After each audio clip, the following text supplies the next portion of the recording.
Imagine standing on a battlefield. Your shield is useless. Your walls mean nothing. And the last thing you see before the darkness is a Roman soldier smiling. This is not fiction. This happened thousands of times. And today, we reveal exactly how. They called themselves warriors. From the forests of Germania to the deserts of Persia, from the highlands of Britannia to the scorching plains of North Africa, every tribe, every kingdom, every empire that faced Rome believed the same thing: that courage, numbers, and the will to fight could overcome anything the Romans could throw at them. They were wrong, dead wrong. Because Rome didn't just fight with soldiers, Rome fought with technology, with engineering, with a systematic industrial-scale capacity for violence that the ancient world had never seen before and would not see again for over 1,000 years. Today, we're pulling back the curtain on the Roman war machine. Not the myths, not the glory. The actual, brutal, devastating arsenal that left Rome's enemies not just defeated, but helpless. Before a Roman soldier even drew his sword, he had already crippled you. The Pilum. To look at it, you might think it was just a javelin, a throwing spear. Nothing special. You'd be catastrophically wrong. The Pilum was one of the most diabolically engineered anti-infantry weapons in human history, and here's why. Most armies used shields as their primary protection. Big, heavy, wooden shields that could stop a sword blow, an arrow, a thrown rock. The problem for Rome's enemies was that the Pilum wasn't designed to kill you directly. It was designed to destroy your shield first and then kill you. The Pilum had a soft iron shank attached to a heavy wooden shaft. When it hit your shield at full force, the iron bent on impact. That meant it couldn't be pulled out. It meant it dangled there, 3, 4, 5 kilograms of dead weight dragging your shield arm down, making your shield impossible to use. You had two choices: drop your shield and face a Roman Gladius with nothing to protect you, or keep holding a shield you can't lift while a Roman soldier closes the gap in 2 seconds. Neither choice ended well for you. Julius Caesar's legions threw these at the precise moment before a charge. An entire front line suddenly disarmed before the first sword was drawn. The psychological effect alone was devastating, but it was just the beginning. Most cultures in the ancient world valued long swords, longer reach, more impressive, more terrifying when raised above the head in a howling battle charge. The Celts used them, the Germanic tribes used them. Long, slashing blades meant to hack and intimidate. Rome did the opposite. The Gladius Hispaniensis, the Spanish sword, adopted by Rome after watching Iberian warriors use it, was brutally short, just 60 to 68 centimeters, about the length of your forearm. That sounds like a disadvantage. It was the opposite. Roman soldiers didn't fight like barbarian warriors. They didn't stand apart and swing. They closed the distance, bodies pressed together in the scrum of the testudo and the shield wall, and they stabbed. Short, precise, brutal thrusts to the gut, the groin, the armpit. Places where armor couldn't protect you. Places where a single wound was fatal within minutes. The Gladius was a tool designed for a specific, horrifying purpose. Close quarters killing in tight formation, where a long sword was useless and a short blade was lethal. Roman military trainers, the Ordinati, drilled their soldiers obsessively on one command: thrust, don't slash. A slashing sword arm tires quickly. A thrusting motion kills efficiently for hours. Against this, long swords were almost useless. There was no room to swing. And while you were raising your arm for a dramatic barbarian strike, a Roman soldier was already putting 6 inches of iron into your ribcage. Here's the thing about fighting Rome that every enemy learned too late. You couldn't stop them by throwing things at them. Arrows? They had a formation for that. Rocks? Formation. Boiling oil from city walls? Formation. Spears, javelins, fire arrows hurled from defended battlements. Formation, formation, formation.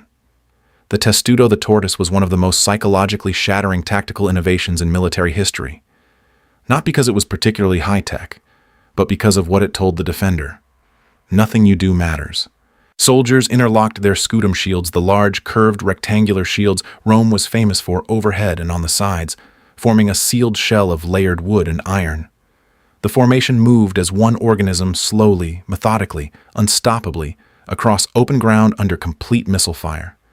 Imagine standing on your city wall. You've got archers, you've got rocks, you've got hot oil. You pour everything you have onto this approaching formation, and it just keeps walking toward you, inexorably, calmly, like it doesn't notice you exist. Historical accounts from the siege of Ambracia, Alesia, and Jerusalem all describe the same thing. Defenders watching the Testudo approach with a growing, unshakable terror, because there was nothing to do. The Romans had already solved your defense before you could use it. When they reached the wall, they were fresh, uninjured, and ready to work. Let's talk about what Rome did to cities, to fortresses, to walls that were supposed to be impenetrable. Rome didn't just conquer with swords and shields. Rome brought siege technology so advanced, so systematically destructive, that entire cities surrendered not after a battle but after watching what Rome set up outside their gates. The ballista was a torsion-powered bolt thrower. Imagine a massive, industrialized crossbow. It could hurl an iron-tipped bolt nearly 500 meters with pinpoint accuracy, not to batter walls, to kill specific people on top of those walls, to silence archers, to deny defenders any safe position on their own battlements. Then came the onager, the wild ass, named for its violent kick, a single-arm catapult that hurled stones weighing up to 80 kilograms. Against timber fortifications, against mud brick towers, against the packed gates of Iron Age hill forts, nothing survived, sustained onager fire. And then there was the Scorpio, a lightweight, rapid-fire version of the ballista that Roman units could transport on campaign. Each legion carried dozens. They deployed them on the flanks of battlefields, elevated on hills or riverbanks, and turned enemy formations into target practice from ranges no infantry could reach. Josephus, writing about the siege of Jerusalem in 70 AD, described Roman artillery stones flying so fast they were nearly invisible. Defenders, he wrote, posted lookouts screaming warnings when they saw the white blur of stone crossing the sky. It rarely helped. Against enemies who'd never seen mechanized siege warfare, the effect was simply annihilating.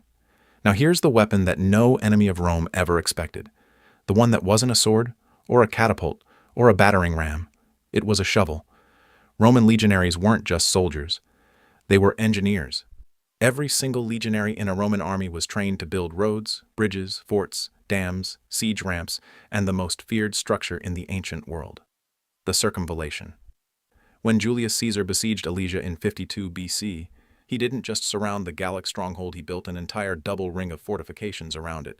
11 miles of inner wall to trap Vercingetorix inside, 14 miles of outer wall to stop the relief army coming from outside. In weeks, with tools, by hand. The relief army of over 200,000 warriors arrived, looked at what Rome had built, and found themselves unable to break through fortifications constructed faster than anyone thought humanly possible. This was the most devastating weapon Rome possessed. The ability to show up at your walls, set up camp, and simply wait. To build structures so rapidly and so efficiently that escape became impossible, relief became impossible, and surrender became inevitable. No enemy had ever fought a military force that literally built a city outside their city in under a month. The psychological weight of watching it happen, watching these Romans work with the calm efficiency of a factory, broke morale before a single arrow flew. Every weapon we've talked about so far, the Pilum, the Gladius, the ballista, the fortification, those were all systems, tools, metal, and wood. But the most devastating weapon Rome wielded wasn't made of iron. It was made of something far more frightening. Discipline. Roman soldiers marched in silence. They advanced in step. When they beat swords on shields before a charge, they did it in unison, the boom of 10,000 shields creating a sound that ancient sources described as physically shaking the ground. Not the chaotic war cry of warriors running forward in a mob. A single, controlled, synchronized crash. Again, again, again, getting louder, getting closer. That's not incidental. That was deliberate psychological warfare. The Roman military understood something most ancient armies didn't. The battle is half won in the mind. Make your enemy afraid before he has to fight, and he'll fight badly. Roman soldiers were famously unimpressive as individuals. Shorter, lighter, less fearsome-looking than the Celts or the Germans they often faced. But they didn't fight as individuals. They fought as an organism. and an organism that advances in perfect locked silence toward you, that does not break when you throw your best at it, that simply reforms and continues walking, is one of the most terrifying things a human brain can process. The Roman drill instructor Vigesius wrote, "The courage of a soldier is heightened by the knowledge of his profession." Rome trained men for months before deployment. The enemy, more often than not, had never trained a day in their lives. Against men who had turned warfare into a science, individual courage simply wasn't enough. Let's put this arsenal in context. Let's look at what it actually produced on the field of history.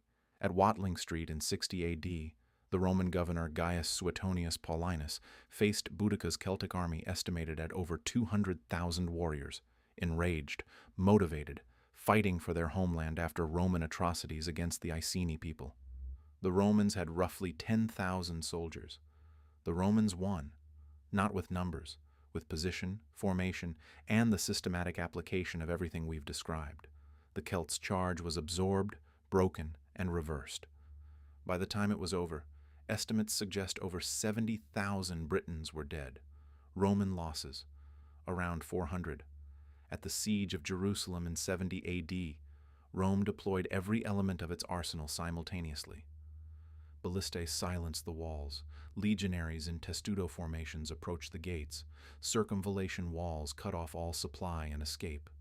The most heavily fortified city in the Middle East, defended by fanatics willing to die, fell in 5 months.